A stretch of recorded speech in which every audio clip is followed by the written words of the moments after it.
this is Andrew Foss, and I'm on the line tonight with Laura Walker. It's Tuesday, May 31st, and we wanted to get together and talk about the new moon in Gemini. We do these recordings off and on, and we should be doing them more on, but today we're going to start again. And we're talking about the new moon in Gemini when it comes and begins on Saturday, June 4th. So with that, introduce Laura Walker. Hi, Andrew. Thank you. How are you tonight? You're welcome. Doing great. Nothing like coming off a Memorial Day weekend where it's been hot and spent a lot of time in the sun. That's my kind of weather. Yeah. And here we are at Oracle Report late edition here, late tonight here. Thank you for staying up and helping out with us. Oh, definitely. I'm up all the time anyway, so it makes sense. Andrew takes care of lots of kids, if you didn't know. Yes. So okay, I still have feedings later on tonight, so this is just keeping me going. This is the mid-watch for you. Yes.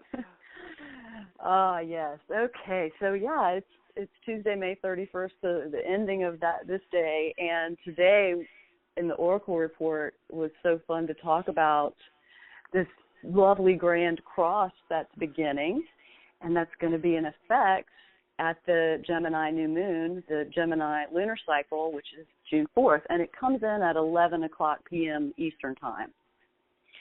I'm calling this recording Standing Up, or the drama of Second Renaissance. And so tonight, or in this recording, I guess, whenever you're listening, I'm pretending we have our campfire going here, Andrew, and we're around the campfire because I prefer it that way. I like the fire also. So tonight I want to talk about that this lunar cycle is a crescent solar lunar cycle, so it's a month-long crescent phase, second of two. I want to talk about it's going to be rather detail-oriented. Third, evidence of the return of the sacred masculine, the principle of will and desire. Also, the evidence for the return of the sacred feminine through the sacred principle of wisdom. Also, along with this, the theme of bounty and inspiration that's in effect all month long. Next, we're going to hit the Mars and the Black Moon in Scorpio and what that's going to be about that we've already started, and give some dates to note for the next month so that everyone can kind of have some advance notice and have them on your calendar. So makes it easier. That's the theory anyway, yes. Yes.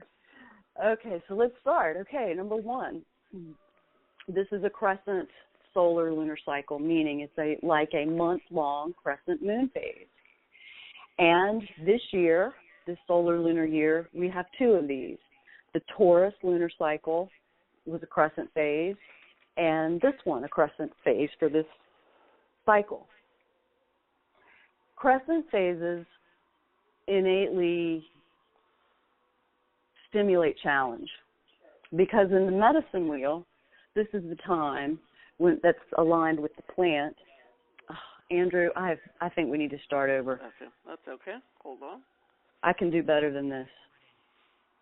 Hello and good evening. It is Tuesday, May 31st, and this is Andrew Foss on the line, and I'm on the line here with Laura Walker. And we're here to talk about the new moon as it enters the Gemini phase, which will happen on Saturday, June 4th. But as we're entering that time, we wanted to sit down and talk about it, and so we invite everyone to join around this campfire and listen to the new moon in Gemini. So here is Laura Walker. Thanks, Andrew. How are you tonight? Doing wonderfully tonight. It's a nice hot day again, and just came off the Memorial Day holiday, and I always love it when you get good weather, and it's been nice and hot, and we've been out in the sun a lot. Oh, that's so nice, yes. Well, it is late night here. We're doing a late night Oracle Report edition here. Thank you for staying up with me. And yeah, indeed, we're around the campfire late here at night. Yes, definitely. So let's put your feet up and enjoy it. Yeah, let's look ahead for the next month. Yeah. Tonight, in this recording, these are the things I'd like to cover. First, the fact that this is a crescent solar cycle, and I'll go into that. 2, it's going to be very detail-oriented. 3, we're going to have evidence of the return of the sacred masculine and the principle of will and desire. 4, evidence of the return of the sacred feminine, the principle of wisdom. 5, a theme of bounty and inspiration that pervades the month. 6, Mars and the Black Moon in Scorpio. We're going to talk about that one as we've been experiencing it. I'd like to talk a little bit about Hillary Clinton and how that may play out this month, and then a few dates to note to look ahead so that everyone can kind of get a sense of what's going to be unfolding for the month. Mm-hmm. Okay. Sound good? That sounds good. Okay. All right. So we begin this Gemini lunar cycle on June 4th. It comes in at 11 o'clock p.m. Eastern Time. And this is a crescent solar phase. So what that means is it is like a month-long crescent moon phase. It's the second of 2. This year we've had 2. The Taurus lunar cycle was a crescent phase. And then this is the second one. Some years we have 1, some years we have 2. I always like the years with 1 better because crescent phase is rather challenging. And it challenges us to persevere. That's really what it's about, to learn to not struggle and to continue to move forward. But it is the time of the lunar cycle when people give up on the intentions and the goals and the wishes, the seeds that they put in place during the new moon cycle, during the lunar month of Aries, because those things become challenged during crescent months, and people often give up, and then it can't ever come to fruition, because in the parallel of the cycle of growth of a plant, for example, at the new solar phase cycle, any new phase is about seeding intentions, beginning again, beginning anew, putting something in play. And that when we come to the crescent moon phase with that, it's like that seed tries to pop out open and make its way up through the soil up through the ground. And that journey of that seed to reach light, to go through that darkness of the soil, requires energy and perseverance. And then at first quarter phase, which we can look at in the month, that phase of the month, and then that whole month that's like a first quarter phase, which will be the following cycle, the Cancer lunar cycle, which begins on July 4th. Mm-hmm. That's when it pops through. Okay, so this year we've had 2 months of that journey through the soil, through the darkness, through the shadow, through the void. And there's been particular qualities to the Taurus cycle, the first of these 2 crescent solar months, that require a separate recording because of their weight and importance for the future. But we're going to deal with that later. The whole month has been about maintaining our aim and not losing sight. And this has been particularly challenging because of the Sabian symbol of the symbolic battle between torches and swords. There are many things going on at a higher level of consciousness that are going to manifest later. But for right now, we need to maintain our sights. Okay, so we're in this lunar cycle for a couple more days until we begin the new one on June 4th. Okay, let's put that aside. So we understand the point of this being these are 2 cycles that require perseverance, right? That's the key word. You don't want to struggle. Perseverance keep going. is a lot of work, and you got to make sure that you keep doing it. It is, and it's really hard for 2 months to do it. And by the time we get to the crescent moon phase of this cycle, which will be like, it's not just double crescent energy, the crescent moon phase of a crescent solar month. It's the second. So it's really quadruple crescent energy. So that crescent moon phase, when we get to that, we're going to have to really, hold on tightly and continue forward and know that energetic is likely to be something that would try to become a barrier or an obstacle to things coming to growth and fruition. Okay, so we don't, but the thing about it is the moon always moves and the sun always moves in this astrological perspective. The energy shifts, okay? So even though it's going to, we'll have that double crescent there, quadruple crescent energy, it will end, and the moon will change phases, and the sun will move to a different degree every day. So anytime anything is going on, the energy will always change. Good to remember. Okay. All right, let's move on. Number 2, detail-oriented. So let me back up and talk a little bit about the actual degree of the new moon. Okay, sure. So, yeah, and just some of the energetics that are in place before I break down what's imprinting for the month. Okay.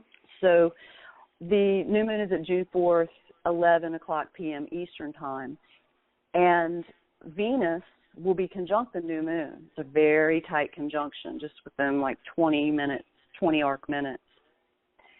And the degree of the new moon is 14 Gemini 53, so 14 degrees of Gemini 53 minutes. Well, it is my practice on new moons that occur 50 plus arc minutes into the degree to jump to the next degree. So if this had been a new moon at 14 Gemini 49 in my method, that would be a new moon at 15 Gemini. In the Sabian symbols, it's always, we start with 1. The first Sabian symbol is 1 Aries, not 0 Aries. So it goes up. Okay, but since then, and the reason for this is only in practice at new moon, not in any other aspects. But the reason for that is because 53 minutes of the 60 minutes of that degree have already been discharged through a wave, because all of this is a wave, energetic wave. New moons don't operate the most efficiently and effectively on energetics that have already waned to that degree, to that level. And so the reason for the jump to the next degree, which in this case would be 16 Gemini, is because of that, because we will be catching more. The strongest part will be of the new wave. Now, there will be elements of 15 Gemini in place, but it won't be what is built upon as much. So, and, anybody could track this, see how you think about it. I'll give you both Sabian symbols. Counting it as 15 Gemini, it's 2 Dutch children talking. And then counting it in this method of the energetic wave, the Sabian symbol is a woman activist in an emotional speech dramatizing her cause. Yes, indeed. So we have Venus. I'm starting to understand the energetics. Yes. And this isn't anything new. I've been doing it this way for the duration of the Oracle report. But so you can see just from that Sabian symbol my title of Standing Up, or the drama of 2R, Second Renaissance. Okay. There are multiple this is just a little astrological jargon for those that follow it. Just, tune out if it overwhelms you. Sorry about that. There are multiple T-squares in place. There, of course, is the Grand Cross. With that Grand Cross is between the Moon, the Sun, Venus, Jupiter, Saturn, and Neptune. And today's Oracle report, which is May 31st and will be in the archive, I went into this a great deal to talk about what it is. It's a changing of direction. I'll go into that in a minute. Other aspects that are in place: Jupiter is opposite Neptune. Mercury is in a wide opposition to Mars. And the Black Moon is in opposition to the Chiron point. So that was a little bit of the astrology for those that followed that sort of thing. Okay. All right, so this cycle is detail-oriented. And the reason for this is the Sabian symbols for Mercury and for Jupiter. Mercury is at a moving finger, points to significant passages in a book. And we've had this one recently because we've had all these planets, the 3 planets, Mercury and the Sun and Venus, transiting over these degrees one after another. But this is about going back, looking at things that you missed, clearing up details, having a well-defined discernment about what's significant, and us things pointed out to us, and that we understand and acknowledge because it's Mercury, the thinking processes, pointing out to us what we've missed or what we need to go back and see. It's lovely. Yep. Jupiter is at a fine laced handkerchief. And so, again, this energetic is about delicacy, the delicacy of things, of creations, of things that are beautifully created, and tokens of the past. And you know, in a sense, I mean, handkerchiefs are rather old-fashioned now, but it is rather comforting and a feeling of being cared for when someone offers you a handkerchief, isn't it? Mm-hmm. I don't know. Does that happen with men? I don't know. It depends on who you offer it to. If I ever offer my handkerchief to my wife, she about cringes. Just the whole idea of it's like, oh, get that thing away from me. Well, I think the understanding is that it's not used. At least that's what I've been operating on. Oh, my goodness. My friend Herman, who passed away a few years ago, dedicated my book to him, quite the Southern gentleman, Houston, gentlemanly way, and he was of that school to offer a handkerchief. And, oh, my goodness. But so you get the idea, okay? This is about care, and it's care and attention to detail. Mm-hmm. Okay, moving on. Number 3, evidence of the return of the sacred masculine, will and desire. I just don't know how much better it can get with this. This is due to the fact, the reason I'm saying this is the fact that Mars will be located at the Sabian symbol of the king of the fairies approaching his domain. Mars is the masculine principle. Yes. And when this energetic is activated within the last year and a half, I would qualify, we see things rectified. The Aeon Thelete, the god of will and desire, the partner or counterpart to the divine Sophia, the Aeon Sophia, Gaia Sophia, are united this month. And Thelete's part of this is activated by Mars at this degree, because this is a perfect description in my mind of Thelete and the Band of Brothers, which are the 4 directions, and these are the emissaries of Thelete, the faces or persona, just like the Mahavidyas, the wisdom goddesses, are the 10 faces of Sophia. These kings of Thelete, knights of Sophia, Band of Brothers, I have lots of names for them. This is the masculine principle in action, and it's about chivalry, especially this right now, and valor, and a return to goodness, and a rectification of what is improper and unacceptable and out of alignment with life. And right now, for the next cycle until July 4th, we have the king of Knights of Sophia, Kings of Thelete, Ian, on duty. Yeah. In the Tarot, Ian could be thought of as the King of Cups. He's the direction of the East, and in the way that Shadashi is thought of as the youngest with the Mahavidyas, the wisdom goddesses, because she's just more youthful, they say ever 16, Ian is that same way, as the youngest of them, you would say. And his methods are within what we would call the arts of war, but within the fields of the earth and the elements and the minds of beings. Fields of energy, gravitational field, any kind of field. Well, interestingly, at the new moon, Neptune will have just moved to a new degree, and Neptune moves very slowly because it's very far out in the solar system. And the Sabian symbol is a sword used in many battles in a museum. He's very Ian-ish.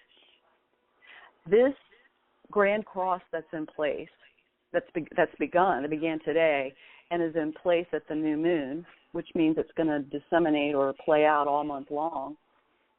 Is very much an inception of will and desire for the beginnings of things, the things that we've begun for this new year, because he's been on duty since the new moon in Aries. Each of the four is on duty for a quarter of the year. So we're in the east right now until July 4th, when we move to the south with Case.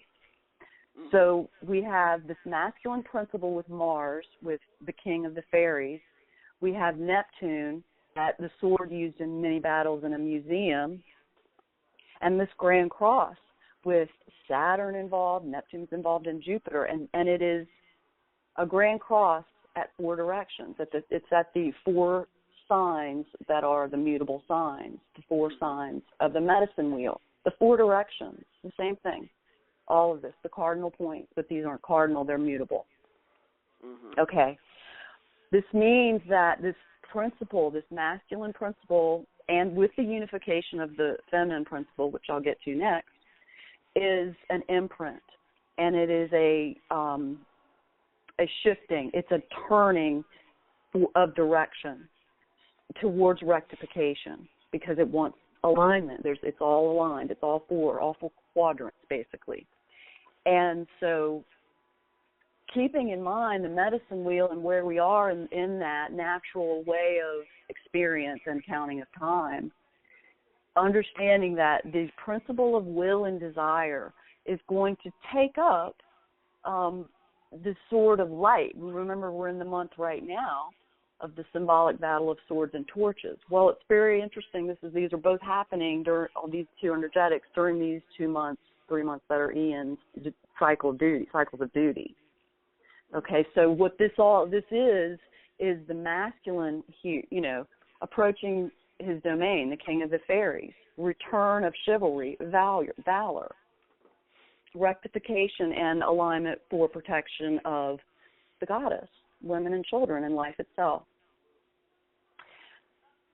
Evidence of the return of the sacred feminine with the principle of wisdom is going to come through venting of things, venting, V-E-N-T-I-N-G, leaks, breaks, splitting, diversifying, spreading out. This is due to the black moon at the Sabian symbol of a broken bottle and spilled perfume. Chiron at the new moon reveals it's time for people to go ahead with different projects. And, of course, the Sabian symbol for the new moon, a woman activist in an emotional speech dramatizing a cause. She's venting. She is motivating for change. The wisdom goddess, or Mahavidya, that is on duty is Bagalamukhi. Bagalamukhi, interestingly, is the wisdom goddess who in the iconography is represented as the goddess that pulls out an enemy's tongue or cuts it off. And so it's about silencing. And Bagalamukhi works traditionally in the tradition in the tradition of what survived. People would make offerings to Bagalamukhi for relief from their enemies or to paralyze their enemies. That's what she's like a stun effect. She's basically the goddess who destroys illusions. Yellow and gold are the colors associated with her, yellow butterflies and flowers, especially if you see one. But the energetic of Bagalamukhi, her primary mission is to stun or render silent anything that's not in alignment with the free humanity. And this may be our own thoughts, right? It may not be something on the outer world. It may be the inner world. She wants to destroy the illusion. She wants to break us free of that. And so we have the earth and the sun and the moon in the earth in a different location, but in opposition with this new moon, as the earth always is, bringing things up, right? Dramatizing her cause, an activist in her speech. So this is the continued rise of the grassroots, the standing up of humanity At the same time, Sophia is standing up. Sophia has awakened and is now standing up and is rectifying things. Mm-hmm. We're going to see this especially with things that are related to those Sabian symbols, like things venting out, breaking, leaks. There could be some major whistleblower testimony, and just a diversification, spreading out. Okay. Another theme is bounty and inspiration. Uranus is disseminating the energy of an open window and a net curtain blowing into a cornucopia. So this is a Gemini cycle, and Gemini is an air sign. It's ruled by Mercury. It's very mental, and it brings ideas, brilliant ideas, and flashes of inspiration. And so with this energetic, it's a wide open field. Uranus just blows things out anyway. It's a blowout. Mm-hmm. That's really, and it changes things. That's the key word for Uranus, change. So the field is wide open, and we're going to be catching what's in the source field. We'll have a change in view, maybe more of an open mind. The window image is open, right? And the net curtain even, it's a net curtain. It has openings in it. You know, air can go in and out, openings in the threads. What comes with this is sudden changes, sudden inspiration, sudden blessings. Uranus always brings that. And so airing out, opening up, Gemini-like, and expanding out, especially with the mind, and going in new places, because Mercury, which rules Gemini, rules travel and communication. Okay, speaking of communication, let's move on to Mars and the Black Moon in Scorpio. Mars is going to be in Scorpio until August 2nd. Mars is going to station direct on June 29th, but it's going to take it until August 2nd to move back out of Scorpio. Mm-hmm. And so we just now have, on May 21st, the Black Moon moving into Scorpio. And so when Mars and the Black Moon come together in any sign, we have a unification of the god and goddess of the battlefield, because that's really what they are. They're brother and sister energies. And they can bring up, on the one hand, anger and confrontation, and on the other hand, the other flip side of that, addressing conflict and confrontation. Now, the reason for the anger with it is because it's a combustible thing when they come together. It's very fiery energy. Mm. And when the dynamic is in play, we tend to act very impulsively before we can even think, because Mars is impulsive anyway, and the Black Moon just reacts. It's shadow energy that's instinctive. It activates from the reptilian brain, the R complex, and it happens before we even know it oftentimes. And so with this, until August 2nd, we need to remember that it's very important to think twice as best as possible before leaping into anything or saying something that is not going to be helpful. In fact, would be damaging. The fact that we're dealing with another planet in the same sign as the Black Moon is a very intensely electrical dynamic. We know that just the Black Moon's transit through Libra and its opposition to Uranus made that transit that much more Black Moonish. Mm-hmm. And that much more intense, because it's those two planets working or in the same field, basically. Well, that was by opposition, Uranus and the Black Moon then, when Black Moon was in Libra. Now we have Mars and the Black Moon in the same sign. The Black Moon in Scorpio and Taurus, because with the Black Moon we always look at the polarity, the sign, and then the opposite sign as well, because it's going to operate on that spectrum. The Black Moon in Scorpio deals with loss. It's about fears of losing things. Losing, loss, grief, loss. And it values things that are hard won. The Black Moon in Taurus is afraid of not having enough. It's a fear of scarcity and a fear of security, not having what you need, not being safe and secure and having your needs met.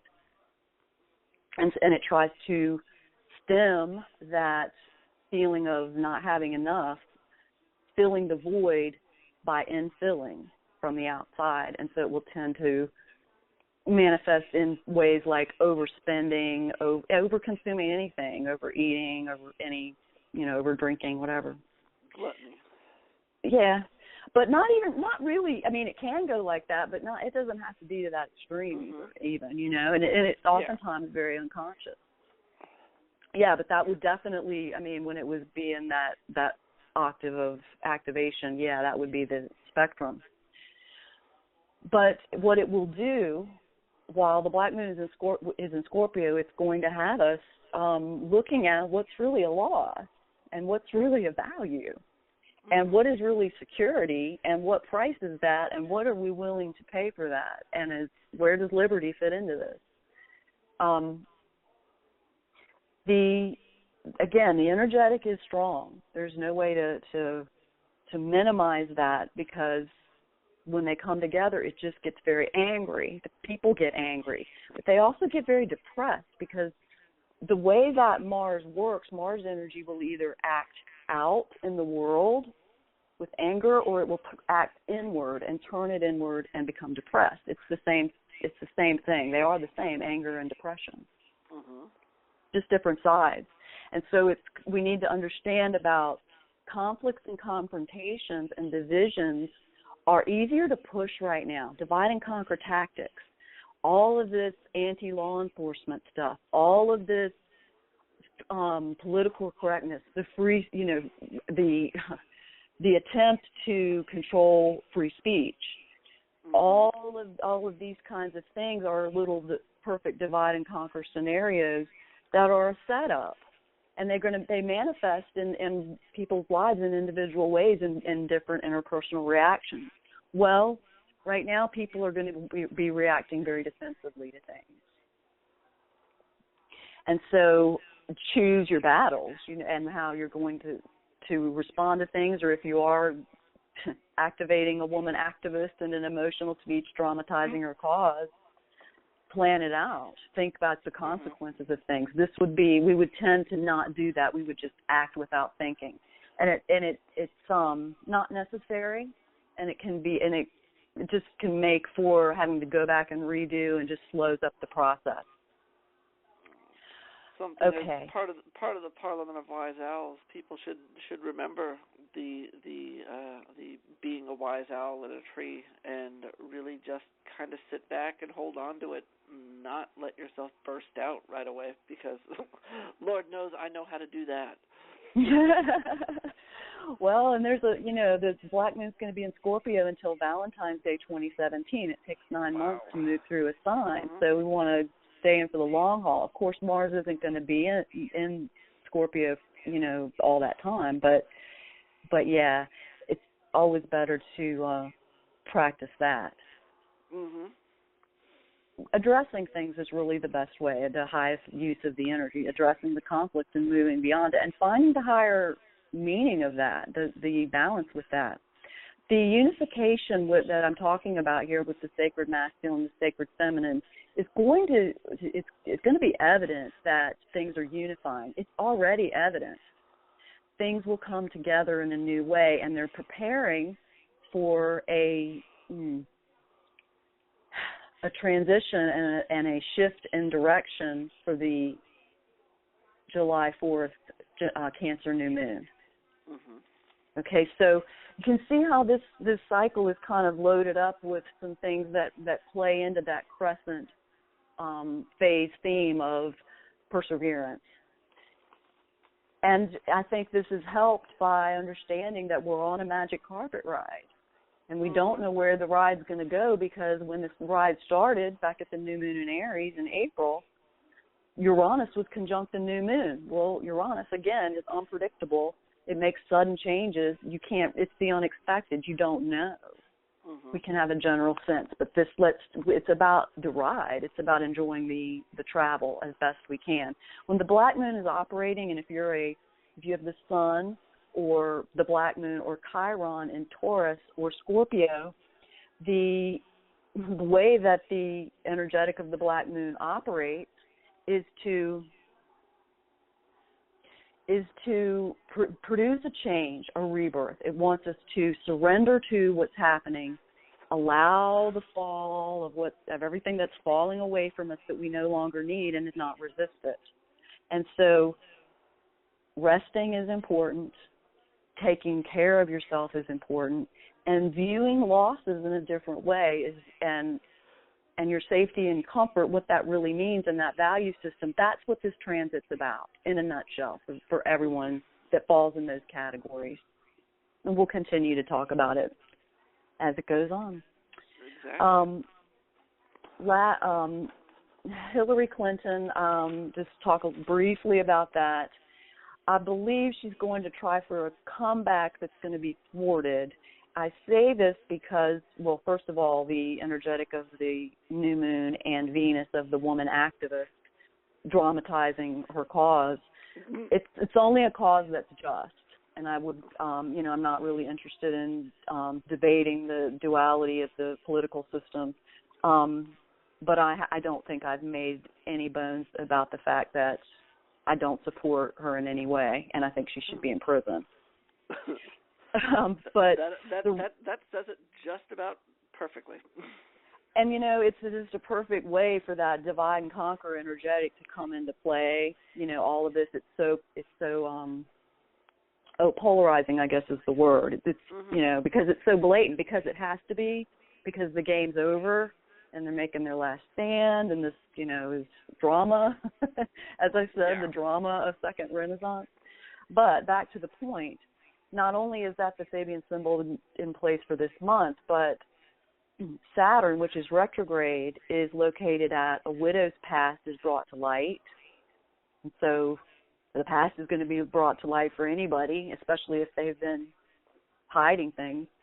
And in combination with the black moon at the broken bottle and spilled perfume, because I've been watching that dynamic and everything that's been going on with her in the email.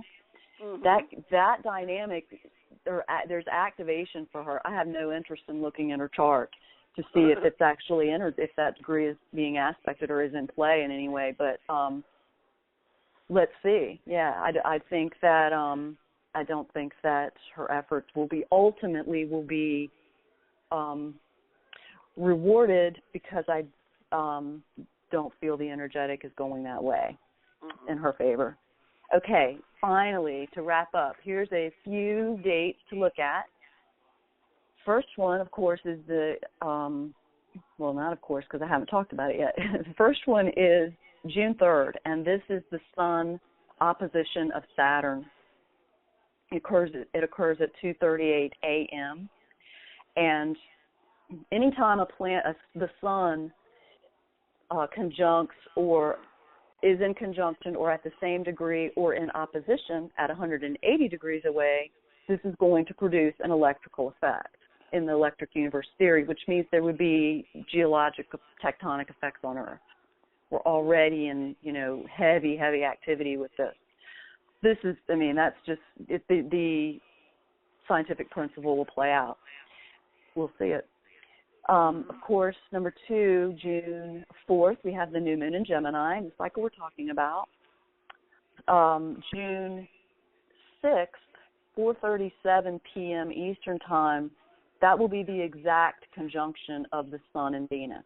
So Venus is just trailing the Sun, and between June 6th and 8th, it's going to be in conjunction. This is new beginnings with relationships, new cycle you can follow the cycles of anything that develops when two planets conjunct, and it will follow out through the phases, because those planets will always be in phase to each other. So since the Venus and the Sun are conjunct at this time. It's like a new moon phase. A conjunction is a new moon phase. It's beginning again. And that'll follow out. It'll go through that. The things that develop under this conjunction will go through their own crescent phase, and then they'll go through their own third quarter phase. It's just, you can follow, the planets follow the phases is what I'm trying to say. I have never discussed this because it's hard enough for people to really get the moon phases, but believe me, it goes very much deeper. It goes much, much more deeply. Then we have on June 17th through June 26th, we have the black moon in opposition to the Chiron point. This is wounding. Anyone who's Chiron point dominant, if you know that about your chart, if we've spoken, a lot of Oracle report readers have that signature. Wounding from the past, losses, places that are unhealed. Again, all of the Chiron issues coming up to be healed. That's what's trying to happen with that, to come to the fullest expression and then moving on, letting go and moving on with it. Finally, I will say that over the weekend we did field a lot of questions about the Chiron point and some understanding about that. So I'll be looking into that over the next few days as well. Yes, well, gosh, there's a lot of information in the archives on Chiron. Exactly. I write about it a lot. And, you know, the myths of Chiron, the Greek myths are fascinating. Barbara Hand Cloud's work with Chiron, groundbreaking. Melanie Reinhardt, Martin Lass. Oh, phenomenal. If you want to read some Chiron, check them out. Okay, great. Yeah. Mars will station direct on June 29th at 7:40 p.m. Yay! This is going to be so interesting, too, because it stations direct at 24 degrees of Scorpio, which I mentioned in the Oracle report a couple of days ago, is crowds coming down the mountain to listen to one inspired man.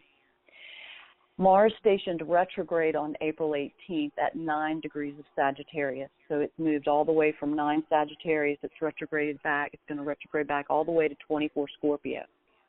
Well, when it went retrograde, it was at 9 degrees of Sagittarius, and the Sabian symbol of a mother leads her small child step by step up the stairs. It's about rising up and stepping up.